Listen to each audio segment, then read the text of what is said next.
Um, so just a few introductory comments as we start.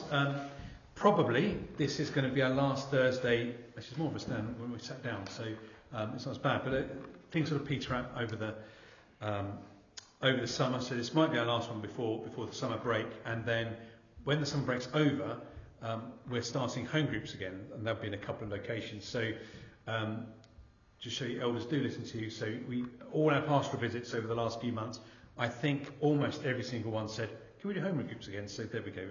Though we don't believe in democracy, we're going to do home groups again. And so we may never finish the Westminster Confession, and the best bits are yet to come. So the next bits are about the church, about fellowship with other Christians, sacraments, and specifically, and the Lord's return. So it's worth a read, and I'm actually going to be preaching a bit on church in a couple of weeks, so we'll get some of it then.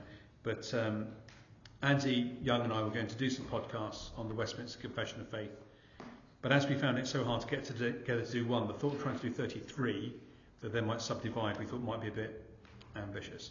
But as we said right at the beginning, if you remember that, when was that? A couple of years ago.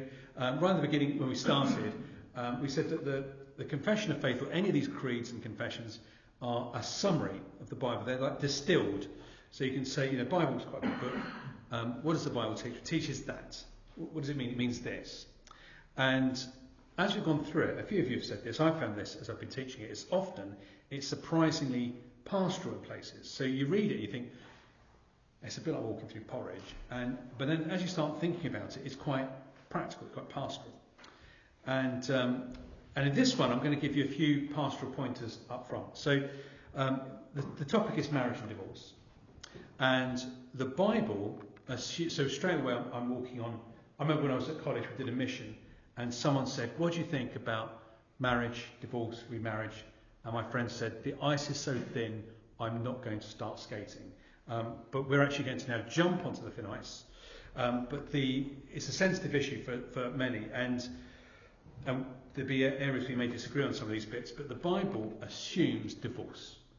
The Bible assumes that people will get divorced, that God's people, some of them, will get divorced. It assumes that some of those will remarry. Okay. The question is a bit like, the one about Irish, asking someone in Ireland for directions to Dublin, and they said, if I was going to Dublin, I wouldn't start here. And that's what a lot of our life in a fallen world is like. So how do I get on with married life, or my life generally here when I've done these things? Well, I wouldn't start there. Well, you are there. Now what do we do? And so the Bible is very realistic. Something I find really refreshing about the Bible is not just talking about the new creation in heaven, but in this life there's a high bar. This is what life can be like, but also very realistic that we don't do that, and how do we get on with life once we vow to meet that standard? So how do we do right in the situation we find ourselves now? And it's often the question. And the Bible deals with stuff that we don't have to. For example, polygamy. I will mention a bit about that later. And so what we get a lot of in Scripture is grace and what now? People have said to me before when I've done a few things is, well, you need to be sensitive. Not to carry on, it's normally the younger adults who say that. Well, you need to be very sensitive here. So just to put a few things out front as well, is I think sometimes I feel that when I preach, I'm thinking pastorally. When I do things like this, I'm more like getting a car fixed and just saying, here's how it kind of fits together. But just to mention where we're at as a family is our extended family is not isolated from this. So Glad's parents are divorced. A lot of my cousins are divorced. And actually, as it happens, our family are pretty, we don't come from a Christian family. As it happens, we don't come from a particularly middle-class family. And so things like transgenderism, homosexuality, all those sort of things is kind of pretty normal in our family.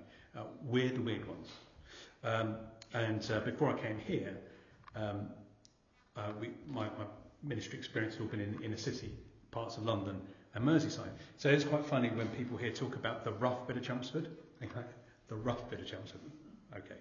That would be the posh bit in some other cities. So actually we know some of the sensitivity things. So these aren't like just things I've read in a book. They're things that have come home to us in a number of ways.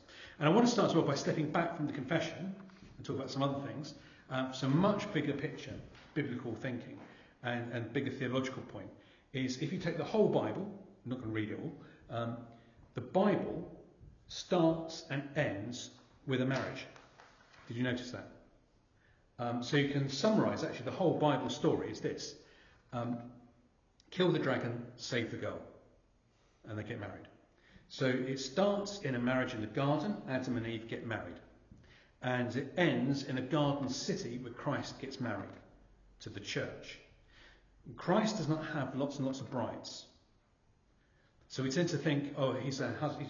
We just think individualistically, instantly, don't we? So Christ, oh, he's my husband. No, he's the church's husband. And we are one church.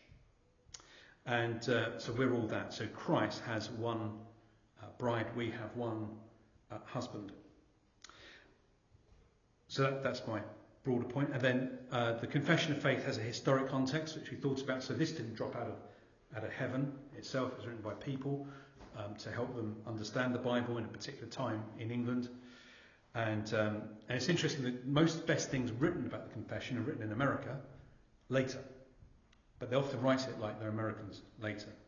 Oh, we like later Americans. But it's interesting when it comes to marriage here. So apparently there's some firsts here. So I think all confessions mention marriage, actually.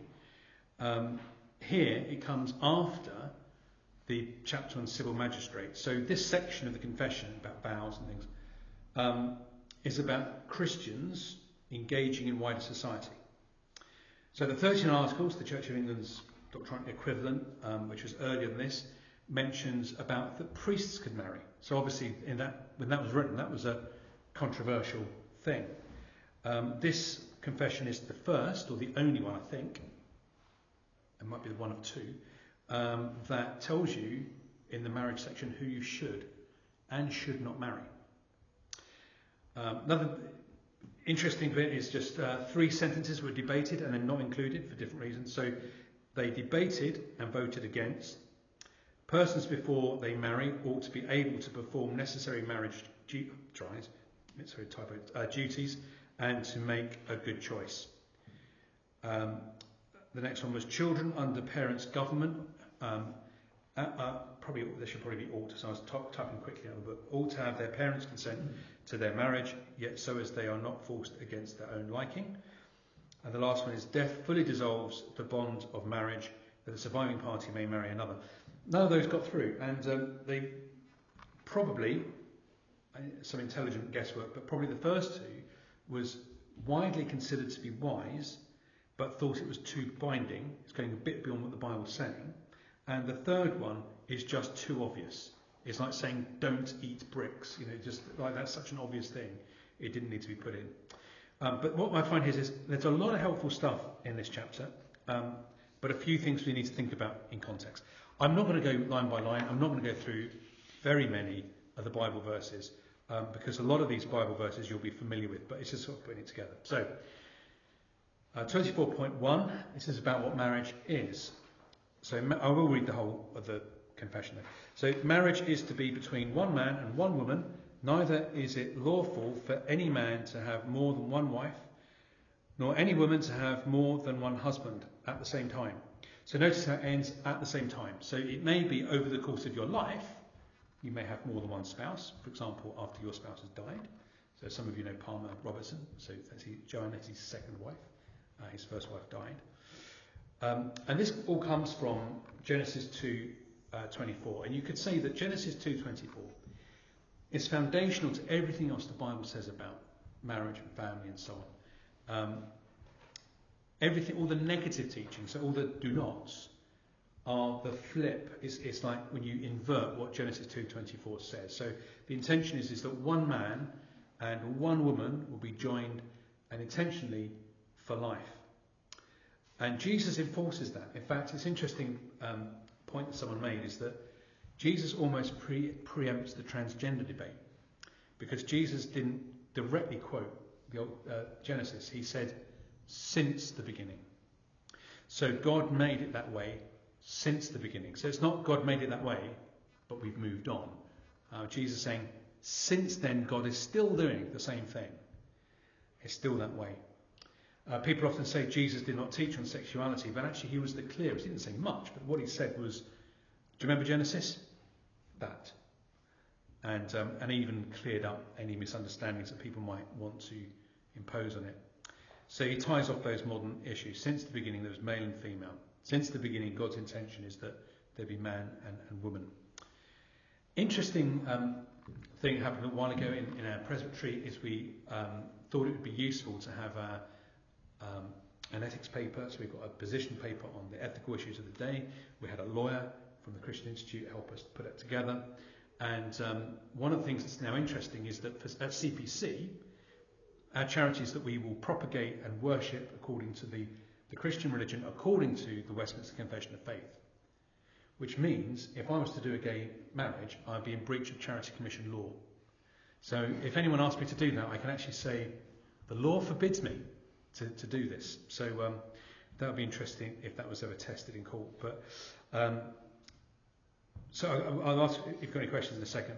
But the next bit, 24.2, is what marriage is for. So it says marriage was ordained for the mutual help of husband and wife, for the increase of mankind with a legitimate issue, and the church with a holy seed, and for the preventing of uncleanness. So he gives 3 or 4 reasons for marriage: mutual help, increase of people, and related to that especially Christians, and to prevent uncleanness. So let me quickly explain them. Genesis 2:18 is about the mutual help. So Adam needed a helper, and it is a funny passage when you think about it. So what happens is that God parades all the animals in front of Adam and he names them, shows his authority over them. And you think he's a gardener. And this is pre-industrial part of the world, obviously, Eden, nothing's been invented yet. You go to underdeveloped countries, animals are helpers. So even in this country we have sheepdogs and things. You go to, when I was in North Africa, they use camels, they use mules and things. So Adam's got all these helpers, but no animal is a suitable helper. And God creates a special one for him, woman. And Adam's really pleased when he first meets her. And when you think, what is Adam doing in the garden? I only ever ask obvious questions. So what do you think Adam's doing in the garden? You're all thinking of profound things, aren't you? Gardening, right? So he's gardening. Yeah. So what do so when you think, what does gardening involve? Digging and sawing and planting and stuff like that. What would be the most useful thing for Adam? Would be like another Adam. But God doesn't give him another Adam. He gives him Eve. He gives him a woman who's physically weaker. And sometimes people get, if you debate this theological point, any woman can give me an arm wrestle afterwards to make that point. Right, so I think I'm stronger than any woman at CPC. I have met women stronger than me, but not that many. Men, I don't know how it would go. But so how is Adam made stronger? By giving him a woman. And the whole point is the way God has made. So we find in Genesis 1, don't we, that men and women are both in God's image, and somehow we both reflect God's image, and that together we're stronger. That men and women complement each other. I don't think it's just true of marriage. I think it's true in society, in the church and so on. But especially true in marriage, that we are different. We're doing different things to it. And so the man is a mutual help to the woman is a help to the man. We complement each other. And the next reason is to increase. So the go forth and multiply. So how babies are made. And that is the most obvious way we're complementary to each other, isn't it? It takes a man and a woman to make a baby, and if it's 2 of 1, that's not going to happen. So it's the most complementary thing about us is baby making. So marriage is ideal for society, but the ideal marriage, obviously you don't have to be married to make a baby, but the ideal thing for a family is a mum and dad plus kids. So marriage is actually a gift for all. So in fact, it doesn't say this in the confession, probably because they thought it was obvious, but any marriage is a marriage.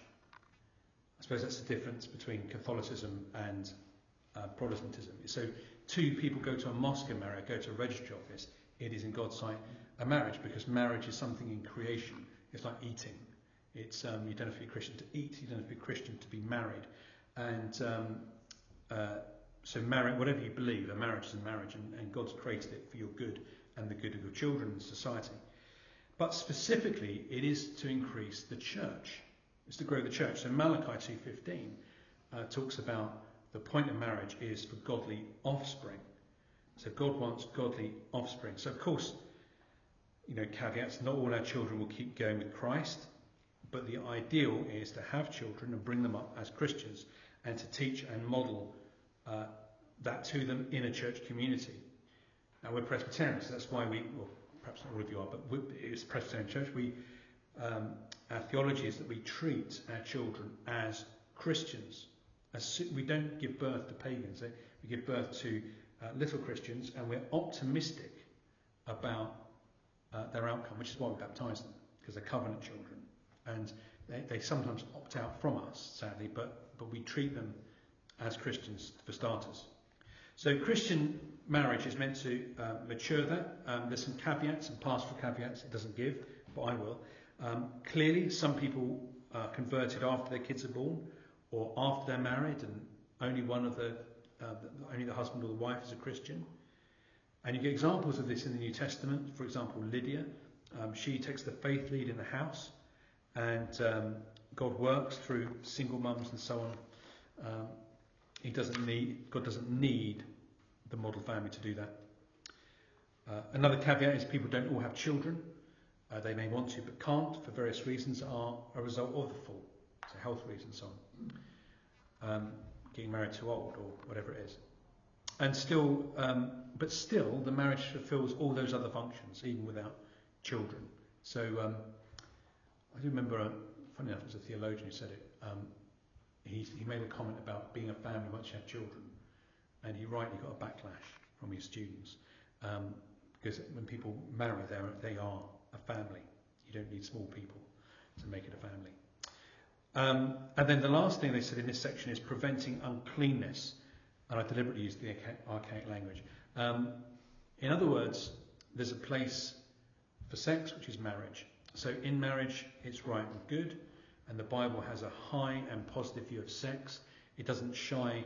In fact, as an English person, there's some bits of the Bible that are a bit embarrassing to read, aren't there? That talks about this as a joy. But it's exclusively within marriage. And that's what he means by unclean. And so it talks about marriage being the remedy for burning. So there's a right place for that activity. So 24.1 and point 2 is what marriage is and what it's for. That's the groundwork, and I'm going to move on in a second, but before I do, I just thought, do you have any questions? So that's kind of like the basics, and then it becomes steadily more controversial as we get to the end of the chapter. That's good. If people disagreed about what marriage is, that would make it more complicated. But it's okay if they do. So the next section is who to marry and who not to marry. And probably doesn't apply to anyone here, but this is where people get a bit more heated. And I deliberately kept, there's different versions, if you go online, different versions of the confession, and I've deliberately kept the antiquated language in. I'll explain why in a second. So it says, it is lawful for all sorts of people to marry who are able with judgment to give their consent. Yet it is the duty of Christians to marry only in the Lord, and therefore such as profess the true Reformed religion should not marry with infidels, papists and other idolaters. Neither should as are godly be unequally yoked by marrying with such as are notoriously wicked in their life or maintain damnable heresies. So it's about who you should and shouldn't marry. So the first thing is you should be in a position to give consent. So coercive marriage is not good, or if you're not capable. Arranged marriages are okay. That's the norm for most of history, for most of the world. But forced marriage is not okay, very not okay. You should only marry a Christian, so that's in 1 Corinthians 7:39, in the Lord. If you're reformed, you should only marry someone who's reformed. You may or may not agree with that, so we think about that later. And then the negatives, the other negatives, infidels. Now specifically, we don't know for sure, but probably what they mean there is Muslims, ironically, as that's what they call us nowadays. So the Ottoman Empire would have been hard up against Europe. Europe would have had wars with the Ottoman Empire, and trade was happening. So these people would have, we think multiculturalism is a new thing. If you lived in a major city in England, you would have probably met a Muslim. You almost certainly would have met Jews. You wouldn't necessarily know about other religions, but this isn't a new problem. So it's saying Christians should not marry people from other religions, and the cross references are listed there in 481 in the footnotes, and mostly from the Old Testament, all from the Old Testament, about marriage outside the covenant people. So in the Old Testament, they were not to marry from the nations. Now that's not a racial thing, because a couple of us have already found on that, haven't we? I married someone from another nation. Hasn't married someone from another nation, from another landmass. I don't think that's a problem, and I'm not just weaseling my way out. It's a faith thing. It's marrying outside of Israel's faith. And we see people like Ruth coming into the faith. So in 1 Kings 11:4, we have Solomon's downfall. He makes two mistakes. One, he marries many women. And if you were here when Saatchi was speaking, and said, imagine, ringing the florists. And he said, oh, Solomon again, 1,000 wives. So he marries too many women. He also marries other religions. And then what happens is he goes after them. He goes for the woman first, but then goes for their gods afterwards, including some terrible things where that leads. And so we see here two reasons why we shouldn't marry people from other religions. One is our own hearts, and the second is bringing up our children. So people at this stage will often go, well, actually, I know two people, a Christian who married a Muslim, and it's fine. Well, that's nice for them. God's gracious, but usually that's not how it ends, and this is what God says. So it's a bit like saying, look, I've got to 50 by crossing the road without ever looking both ways. Just chill out. Tell your kids to just cross the road without looking both ways. It's just pure blind luck you're alive. It's a bad way of arguing. The next one is papists. And so some versions, we don't generally call people papists nowadays, do we? They'll give you very funny looks. So some versions have used the term Roman Catholic. That's not quite what he means, although it's related, obviously. So the context again is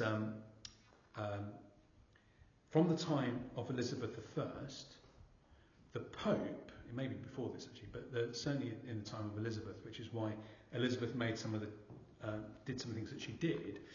The Pope had commanded Roman Catholics to basically subvert the political and religious system where you lived.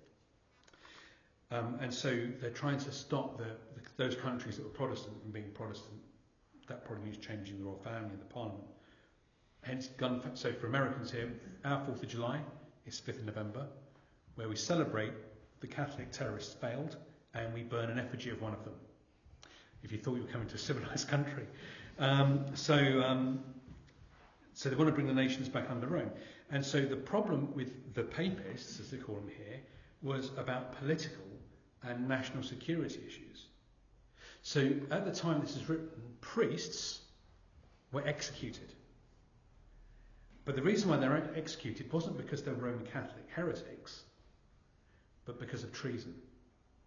So it's more like being a Russian spy or a Chinese spy than what religion you are. So the Puritans, so people responsible for this, were actually starting to open, thinking about, we might not all believe the same thing, and about opening up religious freedom. That this is when people started being Baptists, and you had Congregationalists and Presbyterians and Jews and stuff, but not Roman Catholics, because they were a political threat. So that's what's lying behind this.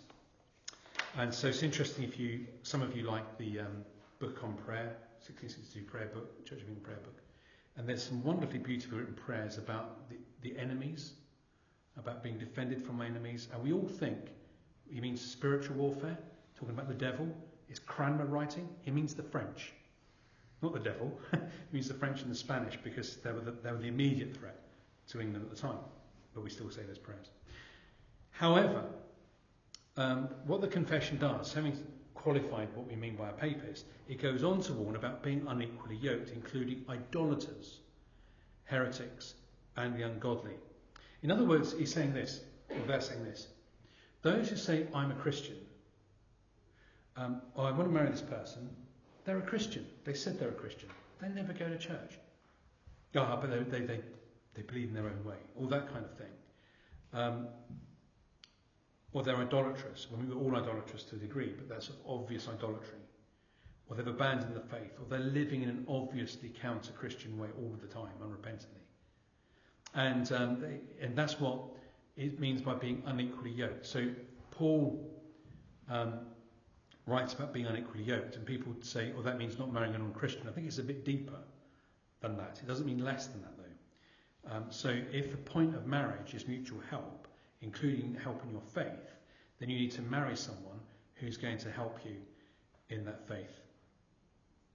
We had some friends, it's a minister who married us, and when he and his wife met, and they liked each other, and she said to a mature Christian, she said, "It's such a shame I met this bloke. It's really nice, just as I'm about to be a missionary in Africa." And he said, "What will bring you nearest to Jesus?" She cancelled the mission trip to Africa and married him.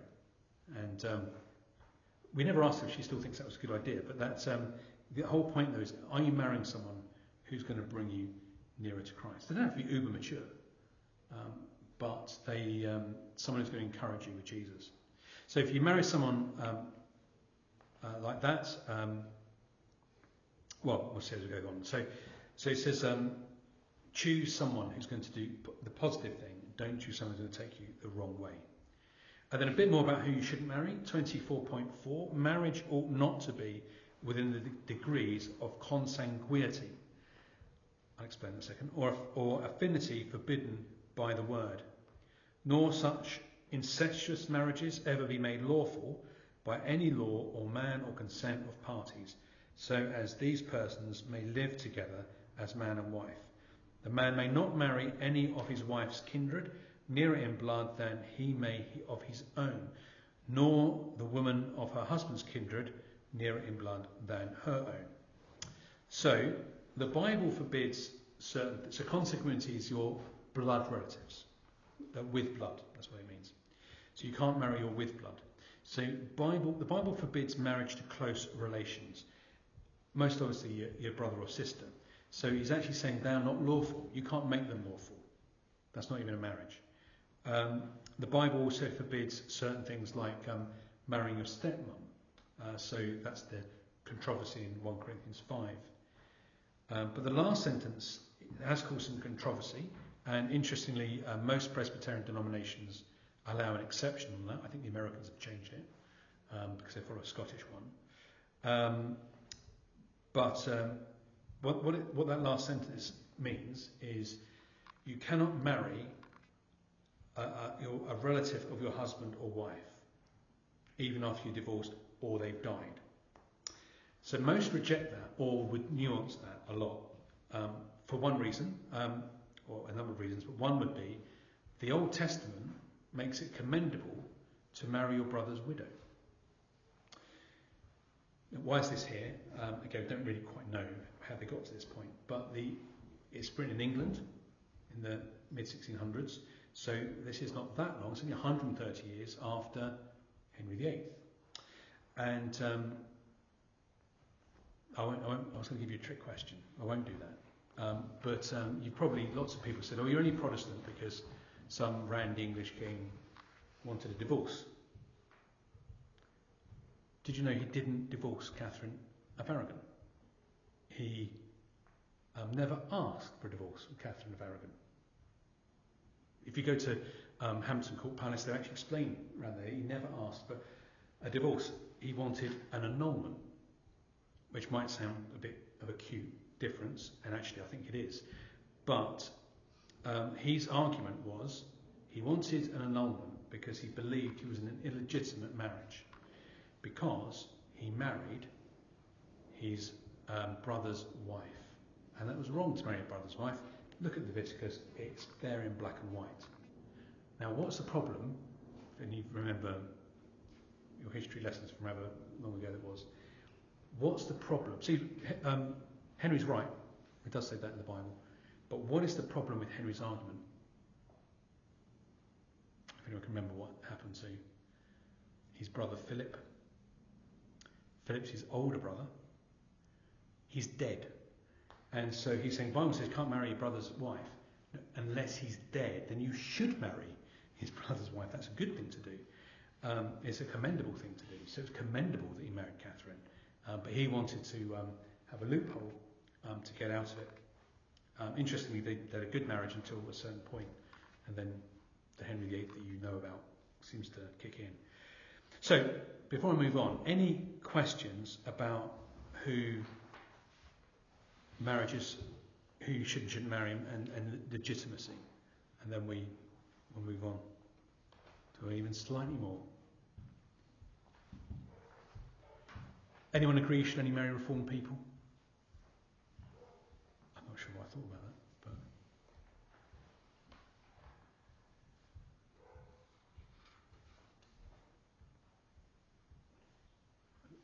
I'm give it that much. You're skating on that ice. So. It's when at this point someone goes, I'm not properly reformed,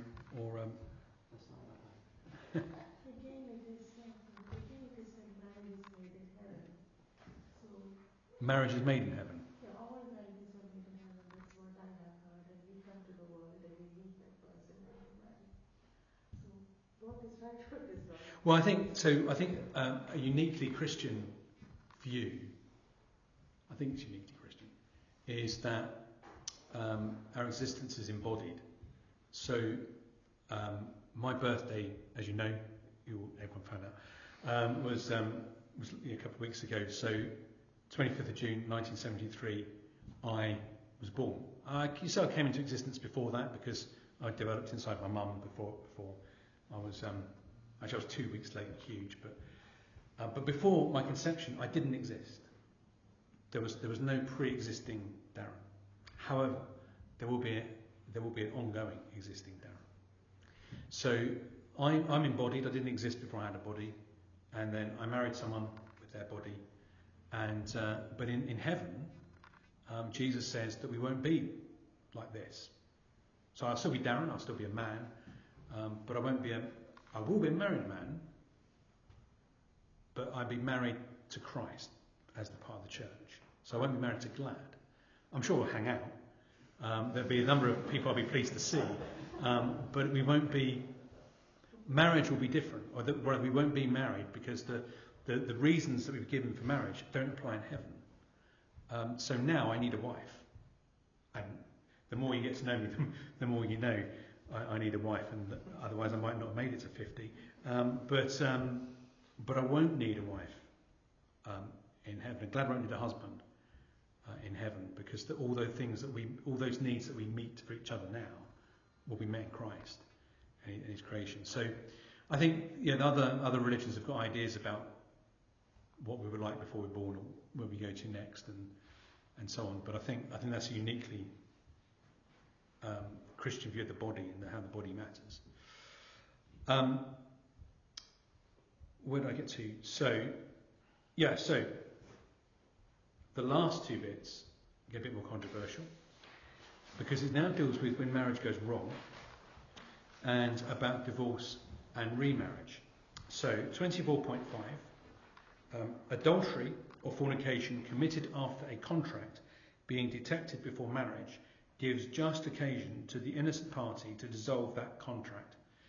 In the case of adultery after marriage, it is lawful for the innocent party to sue out a divorce, and after divorce to marry another as if the offending party were dead. So a bit of historic context here. The phrase after a contract isn't something that we've all made a contract. Some of you made some this week, and at the time that this was written, they didn't have engagement as we have it. So when we get engaged, it means I'm planning to marry you. We set a date, and then you get your action plan together, and you get married. But sometimes in the process of preparing, you think this is actually a pretty bad idea, and you break off the engagement, and that is sad, but it's not completely out of the blue, is it? We know people have done that, and everyone actually breathes a sigh of relief because they sort of think, my goodness, they might have found that out in 5 years' time. That would have been a total train wreck, but they've kind of worked it out now, and they send the wedding presents back and what have you. But in the first century, when the New Testament is written, and in early modern England, it was much more serious than our engagement. So it had a contract, it had a legal thing, and it was hugely controversial to break it. It was almost like a divorce. And so there's one of the cross references is to Matthew 1, when Joseph heard that Mary was pregnant, he planned to divorce her quietly.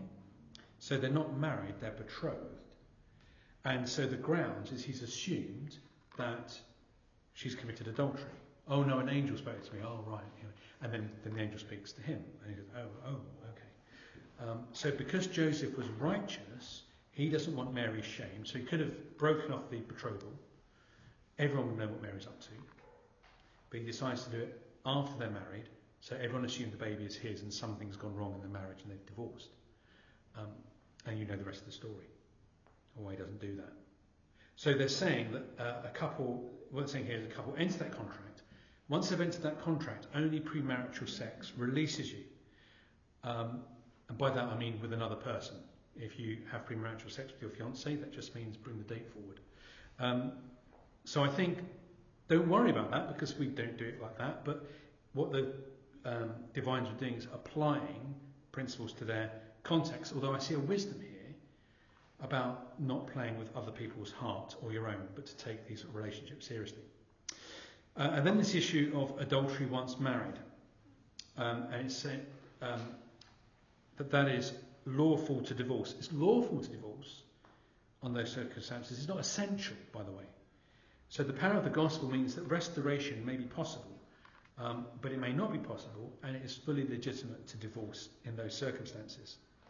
Here's a controversial bit. It says to marry another as if the party were dead. And so I'll read you what some people call the Matthean clause. Matthew 19:6, and Jesus speaking, I say to you, whoever divorces his wife except for sexual immorality and marries another commits adultery. So in the other Gospels, basically Jesus says, don't get divorced. In Matthew, he says, don't get divorced apart from sexual immorality. The word there, interestingly, is porneia, so it's probably a bit broader. And the question then is, does Jesus mean divorce is only valid for porneia, or remarriage only on those grounds for the injured party? You see the difference? So one of them is divorce isn't legitimate apart from adultery, and one of them is divorce and remarriage isn't legitimate apart from adultery. So is remarriage legitimate? Most of the church history has come down no, on the no to remarriage side. Next question is from 1 Corinthians 7 about a wife being free to marry after a husband's death. What has that got to do with divorce? And so it's argued, this is what the Westminster Divines argued, and a number of Reformed people where we've got a more sort of robust covenant theology, they've argued this, that under the Old Covenant, an adulterer could be punished by death. That didn't always happen, but that shows the seriousness God takes adultery. The church can't stone people for adultery. Could you imagine the notices? Or the AGM, or we're giving our returns to Presbyterian. We baptised 5 people, we've got 3 new communicant members, and we stoned an adulterer. The church does not have authority to do that because the church isn't the state. In the Old Testament, the church was the state. So, from their point of view, after adultery and divorce, the adulterer is dead to them. So, to use a modern phrase, you're dead to me. You're saying that covenantally, I can't ask the elders to stone you to death, but covenantally you are dead. And so they're free to remarry.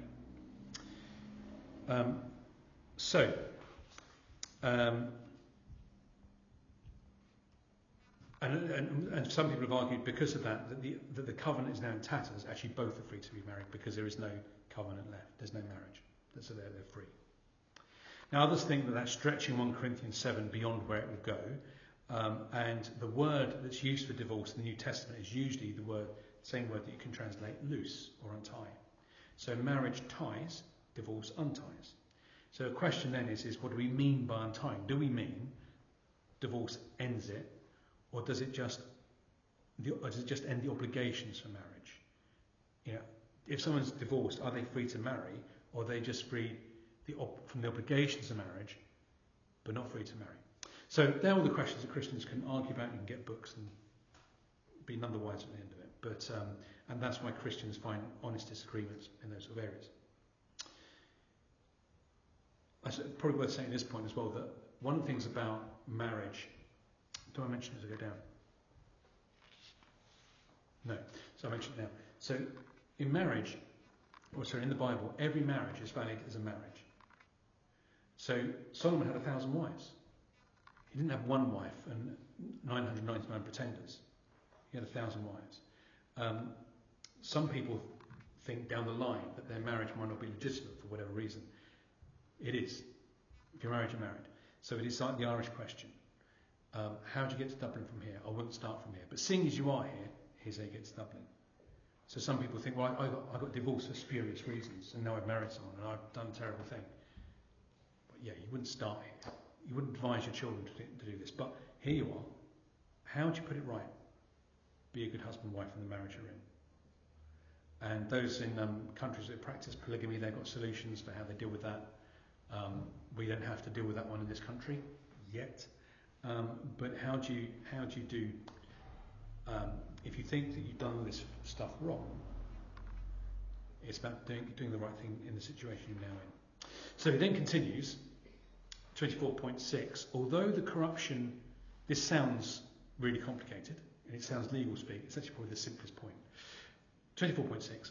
Although the corruption of man be such as is apt to study arguments unduly to put asunder those whom God has joined together in marriage, yet nothing but adultery or such wilful desertion as can no way be remedied by the church or civil magistrate is cause sufficient to dissolving the bond of marriage, wherein a public and orderly course of proceedings is to be observed, and the persons concerned in it not left to their own wills and discretion in their own case. A couple of simple points they're making here is, first, we are all natural Pharisees and lawyers, and we're not to look for the loopholes to get out of marriage. So we were with some other Christian families last week, and lots of teens, one of them being ours, and it was just interesting at certain rules and how they can find ways around. Every 16-year-old is like a criminal, defence lawyer in terms of getting around the rules that we put on for bedtimes or boundary where they can go off site and things like that. We all naturally do that. We go, but if, and so the first thing is saying don't do that, and the second one is the only legitimate grounds for divorce is adultery and abandonment. Abandonment means heart. And you're saying that they're the only reasons. And so the cross-references there with Matthew, in cross-references 4:8-8, Matthew 19 gives the context of Jesus' teaching. And the context is the Pharisees making spurious cases for divorce. And Jesus says, sexual immorality, that's the reason. And then it's not compulsory, but that's the only reason. Not other reasons that people come up with. 1 Corinthians 7:15, Paul adds another reason, which is someone walking out. And sadly, we've all had friends where that's happened, where the husband or wife just goes, I'm off, and you leave an innocent, injured party. And divorce kind of de facto happened then anyway. And notice a caveat with that, as can no way be remedied by the church or civil magistrate. And then goes on to talk about when it's happened, it's not left to them, but other persons are helping them. And so it's saying the whole thing is a bigger issue than the couple. And the church and even the state might be there to put the marriage together. And then divorce, like marriage, has to be recognised by the state. So we all have to agree who we think is married to who, we also have to agree that those people are divorced, because it's a public and societal act. Now, interesting aside is that some of the Old Testament divorce laws are about fairness, but mostly it's about protecting, and particularly protecting women. So you can't just cast them out of your house when you divorce them. Jesus said that divorce exists because of our hard hearts. So it's not ideal, but God needed to give a provision for divorce because it's going to happen anyway in a fallen world. So given it's going to happen, it should happen like this. And so the final two parts, although these bits, like I say, Christians disagree over, the actual point behind them I think is clear and not controversial, and I think helpful, which is this. Marriage matters. And the reason it matters, I gave at the start, is because of God's marriage to his people. And sadly, some marriages will come to an end before death, but that should only happen in extremes. And we don't end marriages because we're fed up or we need a change or because it's very, very hard. You know, when people say, oh, my marriage is really hard, I'm like, you've got a sinner and you married them to another sinner, and then you put them in a confined space, and then you wonder why it's hard sometimes. Like, duh. So marriage solves a lot of problems and creates some new ones. Someone said marriage is a great comfort for all the problems a single man never has. So I think an important thing in marriage is, and this applies to more than this, I think, but is to shut the back door. So you haven't given yourself a fire exit to your marriage. So you make it work. And one of the sad things I have come across is when a Christian couple, one of them will have an affair, and the other person, instead of being devastated, is like, now I've got a reason to divorce them. Obviously something went wrong further back there. And the Bible has a lot of helpful stuff about that, but that's actually not what the confession is dealing with. So the aim then, I think, behind this, if you just summarise it all, is that we should take the blessings of marriage and family and see the design behind it, what God's trying to do. But also, those of us who are married we're modelling to the world Christ and the church.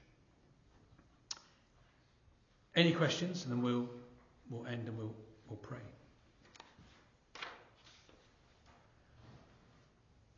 One question I do have. Yeah. Take a scenario where a married couple, one of them commits adultery. Yeah. The other party treats them as if they're dead. Yeah. Goes off and marries and is quite happy. Yeah. The person who's transgressed repents of their sin, realises their sin. Yeah. How would you advise them in terms of their future marriage life prospects? The thin ice you've just shaved a few millimetres off.